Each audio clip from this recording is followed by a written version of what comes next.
For today video, tayo po ngayon ay magluluto ng lechong kawali. Tubig at nilagay ang karne. Ayan. At ang bawang. And then, syempre ang pamintang buo. Para malasa. At asin.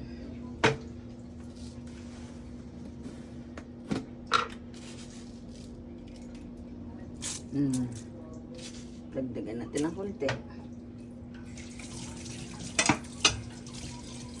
At ating isasalang na.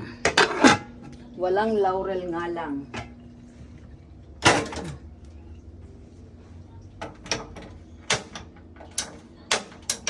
Ay, hindi pa pala bukas ang aming kalan.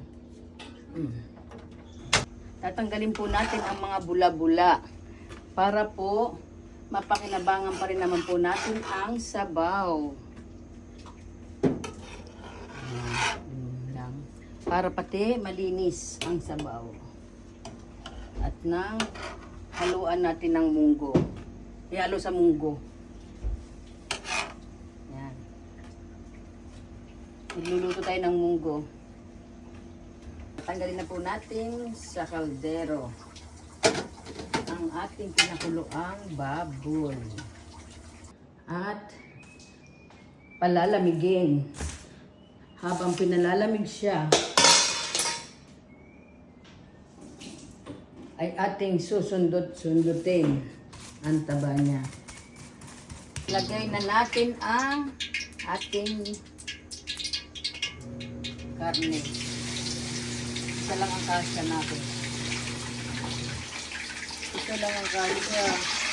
Hindi ko pa na-edit niya.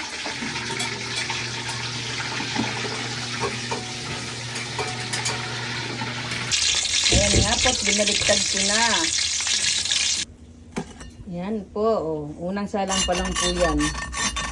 May lutong na po siya. Dahil nga po mainit na uli ang ating pangalawang mantika, isa lang na uli natin ang pangalawa ang ating karne. Tunog. Kakain na po tayo.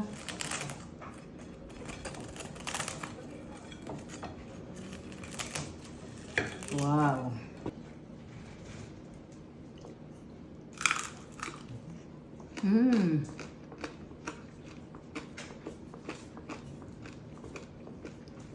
Sarap.